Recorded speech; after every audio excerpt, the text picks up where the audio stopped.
habléis de aquel grande amor que en el Calvario Dios nos mostró. Quiero que habléis del buen Salvador, hábladme más de Cristo.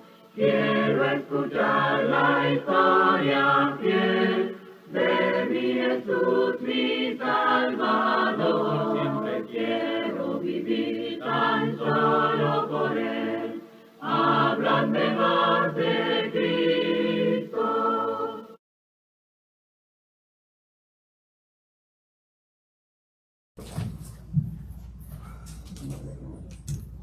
La paz de Cristo a todos. Amén. Damos a Dios la honra, la gloria y la alabanza y la adoración. Y para nosotros pedimos su perdón y su bendición.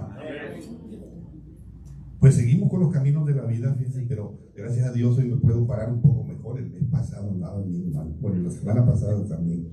Gracias a Dios por la salud. Gracias a todos por el apoyo en este tiempo de dificultades. ¿Verdad? Hemos sentido su apoyo, su amor y su cariño. Gloria a Dios.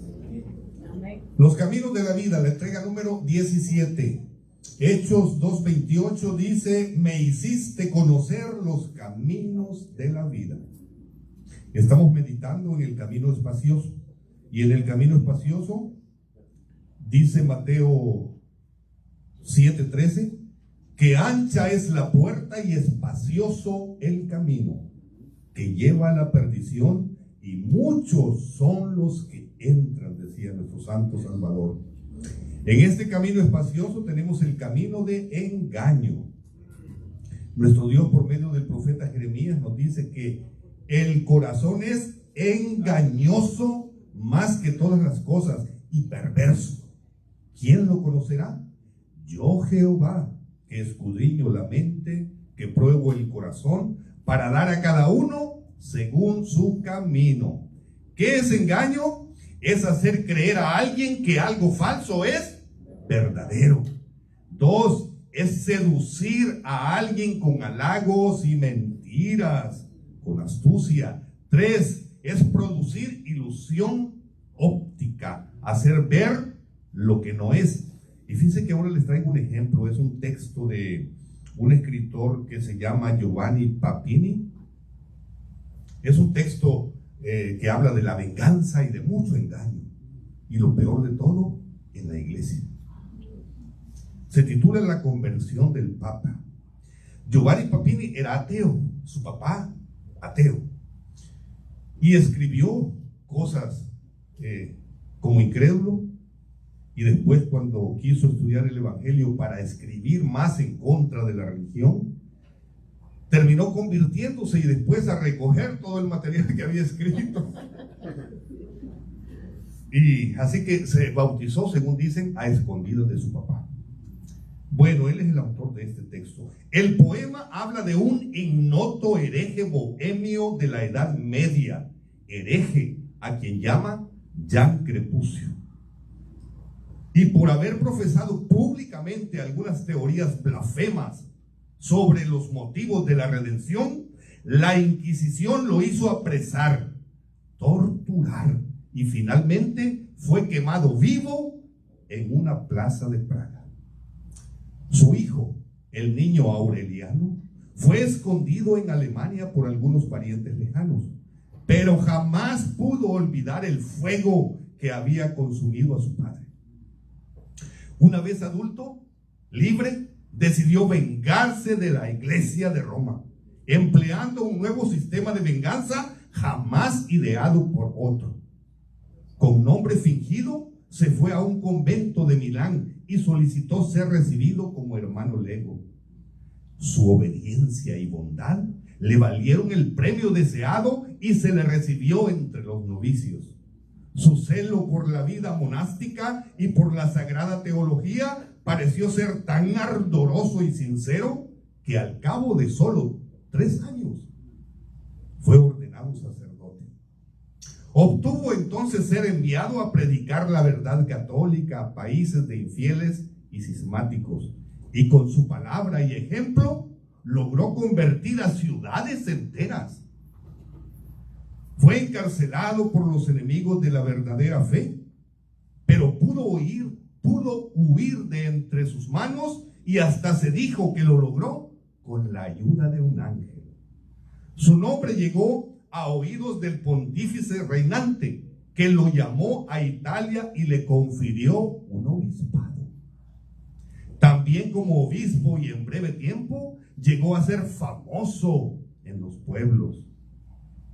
La austeridad de sus costumbres en medio de un clero corrompido, la victoriosa elocuencia de su palabra, la perfecta ortodoxia de sus enseñanzas teológicas, todo hizo de él uno de los prelados más ejemplares e ilustres de su siglo.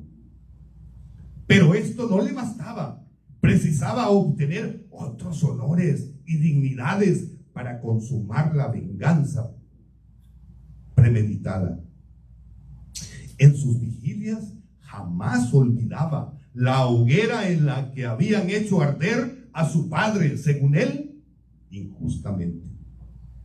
Debía vengarlo en forma diabólica y clamorosa, precisamente en la capital de la cristiandad, en Roma, en San Pedro. La palidez de su rostro demacrado era atribuido al ascetismo de su vida, pero en realidad no era más que el reflejo de su prolongado rencor. Era el efecto de una fatigosa y perpetua simulación. Murió el anciano papa y se eligió a otro que había conocido y admirado, a Aureliano. Y en el primer consistorio lo creó cardenal ahora. Aureliano ya se veía próximo a la meta, y su ardor apostólico en pro de la iglesia se acrecentó más.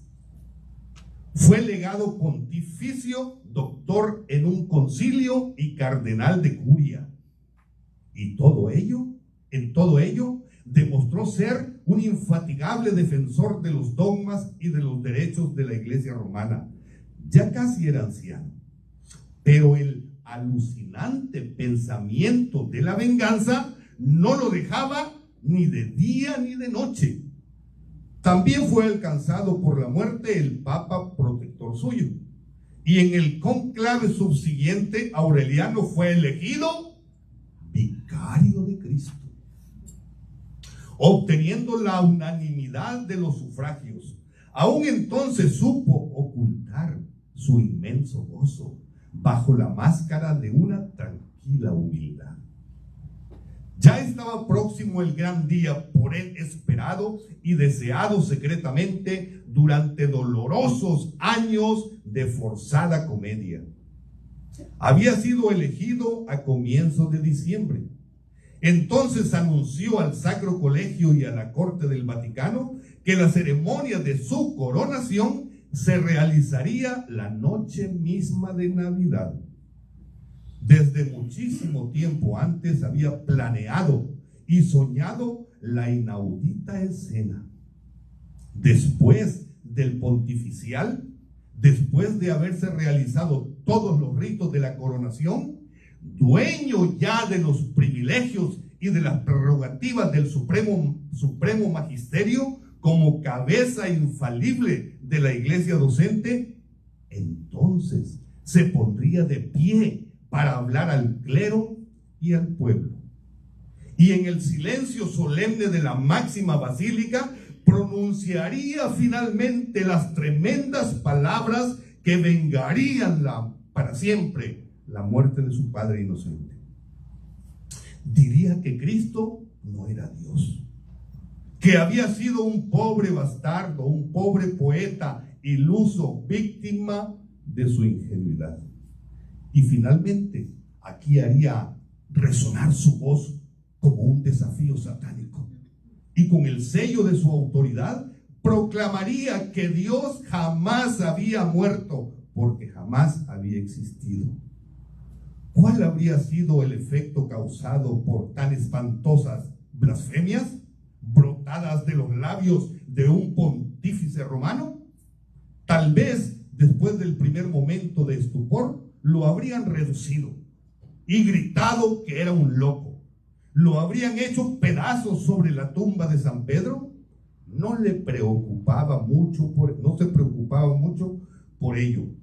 La voluptuosidad brindada por tan estupenda venganza jamás tendría un precio demasiado elevado. Llegó la vigilia de Navidad y anocheció. Todas las campanas de Roma tenían a fiesta. Ríos humanos de nobles y plebeyos marchaban a la plaza de San Pedro. Llenaban el gran templo, que parecía ser una inmensa cavidad luminosa, para poder asistir a la fastuosa ceremonia que celebraba simultáneamente el nacimiento de Dios y la coronación de su vicario en la tierra. Después, o desde una sala de su palacio, Aureliano miraba y escuchaba. Veía aquellas multitudes de fieles gozosos y confiados. Oía sus cánticos de Navidad, sus saludos, sus himnos, y en todos ellos se transparentaba una sencilla pero infinita esperanza en el divino infante, en el Salvador del mundo, en el consuelo de los pobres, de los perseguidos y llorosos.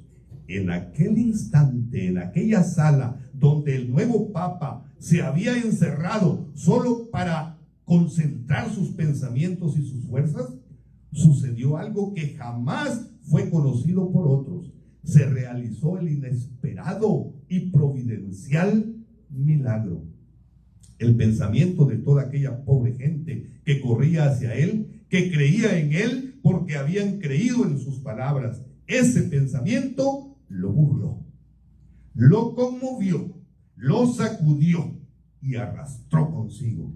Experimentó un escalofrío, se sintió agitado por un temblor. Le pareció que una luz jamás vista invadía la gruta oscura de su alma. Repentinamente se sintió inundado y vencido por una dulzura aniquiladora, jamás experimentada en su larga vida, por una ternura infinita hacia todas aquellas almas simples, infelices y sin embargo felices, que creían en Cristo y en su vicario. Súbitamente, el nudo negro y gravoso de la anhelada venganza se deshizo. Bendito sea el Señor. Se cortó, se disolvió en un llanto continuo y desesperado que le quemaba los ojos y el corazón, que consumía su interior más que una llama viva. El nuevo Papa se postró sobre el mármol del pavimento y oró de rodillas. Oró por primera vez con abandono total del alma, con toda la sinceridad de la pasión, como nunca había orado en toda su vida. El viento impetuoso de la gracia lo había derribado y vencido en el último instante. Hasta el mismo dolor del remordimiento por su infame pasado, de fingimiento, de engaño y duplicidad, le parecía un consuelo inmerecido, un consuelo divino. Aquel dolor quemante lo podría acompañar hasta la muerte, pero purificándolo, salvándolo de la segunda muerte. Cuando los ayudantes y acólitos penetraron en la sala, precedidos por el cardenal decano, hallaron al nuevo Papa arrodillado, hecho un mar de lágrimas, y se sintieron grandemente edificados. Concluido el solemne rito de la coronación, el pontífice quiso hablar al pueblo. Habló de Cristo, de su nacimiento en Belén, habló de la Madre Virgen, de los ángeles y los pastores, y lo hizo con tal calor de afecto que todos los oyentes, hasta los viejos cardenales apergaminados en su púrpura, lloraron como hijos que finalmente encuentran al Padre a quien creían perdido. Y muchas mujeres, al salir de la basílica, iluminada a la oscuridad de la ciudad, afirmaron que al cabo de siglos un verdadero santo había ascendido a la cátedra de San Pedro. ¿Qué haríamos nosotros si nos hicieran daño en la iglesia? Mire, aquí hay dos ejemplos. El primero está en Hechos 13:10, donde Pablo dirige estas palabras a un hombre llamado Bar Jesús. Y Lucas le cambia el nombre, porque Bar Jesús quiere decir hijo de Jesús. Le cambia el nombre y le pone Elimas. El apóstol Pablo le dice: oh, lleno de todo engaño y de toda maldad, hijo del diablo, enemigo de toda justicia, ¿no cesarás de trastornar los caminos rectos del Señor? Qué palabra, ¿verdad? ¿Y sabe cuál era la actitud de este Elimas? Se oponía a que le hablaran del evangelio al procónsul Sergio. Así que cuando nosotros nos oponemos o somos estorbo en la salvación de alguien, estamos llenando esa característica. Pero mire este otro, qué hermoso. Esto me gustaría a mí, mire. Son palabras de nuestro Señor Jesús, Juan 1:47. Cuando Jesús vio a Natanael que se le acercaba, dijo de él: he aquí un verdadero israelita en quien no hay engaño. Qué bonito sería, ¿verdad?, que nuestro Señor Jesús dijera: ahí en Sagüez tengo yo una congregación, es verdad que no hay engaño. O ahí en la congregación de Sagüez tengo cristianos en los que no hay engaño. Qué bonito sería eso, ¿verdad? He aquí una congregación en la que no hay engaño. En la presentación pasada hablamos, ¿verdad?, del engaño del pecado, y decíamos que la palabra de Dios nos dice que si decimos nosotros que no hemos pecado, nos engañamos a nosotros mismos, y que la verdad no está en nosotros, pero que si confesamos nuestros pecados, Él es justo y fiel para limpiarnos de toda maldad. La palabra de hoy es beligerancia. Mire, si no se lo sabía, hoy la vamos a aprender. Beligerancia es la postura o la actitud de quien está dispuesto a enfrentarse a otro en un conflicto violento. En esta presentación vamos a hablar acerca de el engaño de Satanás. Primera parte: Satanás, el diablo, el engañador, el mentiroso, o Don Sata, como le decía Cantinflas, ¿verdad?, en Un día con el diablo, va a usar diferentes medios y personas para engañarnos. Y miren, lo quiso hacer, lo hizo con Jesús. Y me llama la atención que dice Mateo que Jesús fue llevado, fíjense, por el Espíritu. Y lo dice Espíritu con E mayúscula, refiriéndose a la tercera persona de la Trinidad, al Santo Espíritu. Fue llevado, dice, por el Espíritu al desierto para ser tentado por el diablo. Y después de 40 días sin comer, se le aparece y le dice: mira, fíjense la expresión, si eres hijo de Dios, ¿sí? Y a veces así con esa expresión: oye, pues si tú eres hijo de Dios, ¿dónde están tus hijos? Si tú eres hijo de Dios, ¿por qué estás pasando esa situación? Si tú eres hijo de Dios, ¿por qué estás, verdad, sufriendo de esa manera? Y le dice: si eres hijo de Dios, di que estas piedras se conviertan en pan. ¿Y qué le respondió nuestro Señor?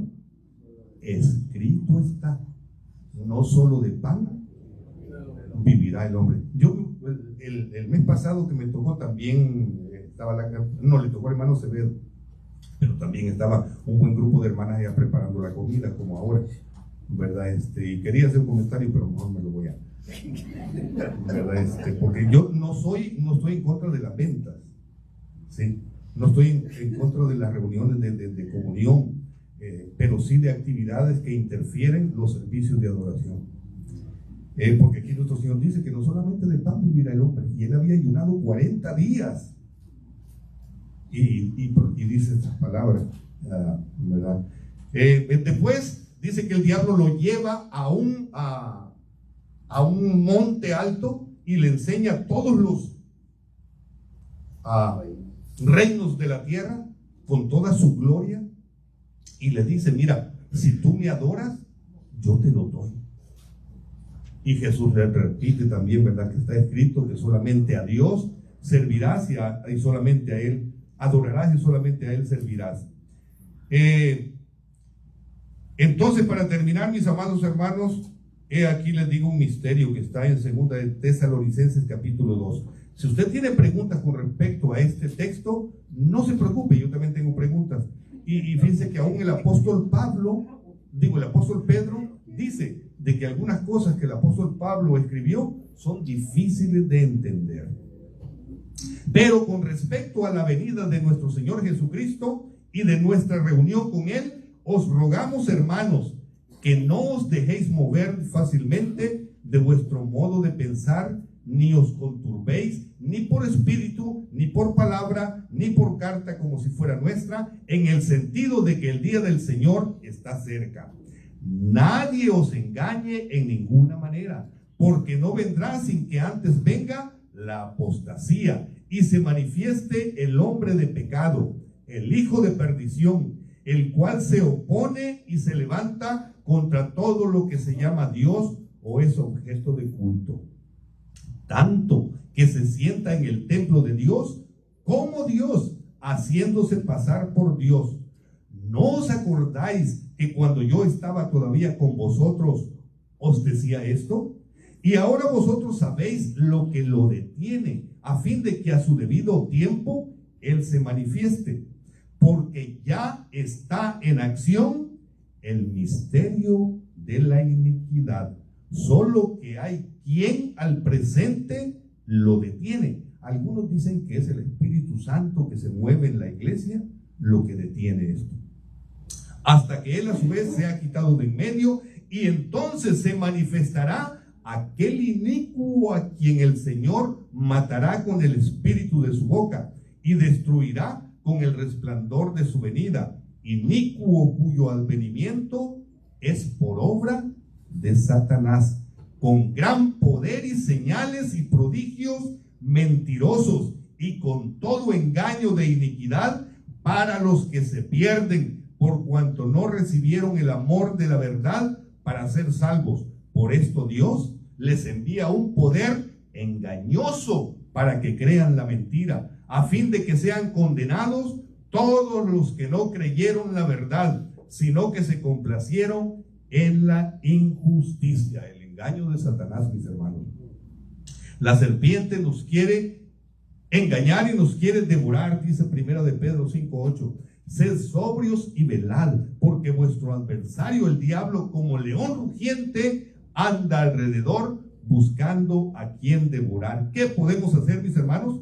3 cosas, mire, fácil. 1, recibir el amor de Dios, mis hermanos. Recibamos el amor de Dios. 2, creamos a la verdad. Nuestro Señor dijo: yo soy el camino, la verdad y la vida. A veces andamos creyendo mentiras. Creamos a la verdad. Y 3, no nos complazcamos en la injusticia, porque toda injusticia es pecado. Así que el amor de Dios es maravilloso. Y mientras cantamos, esperamos si usted quiere recibir la salvación en el nombre de Cristo. Amén.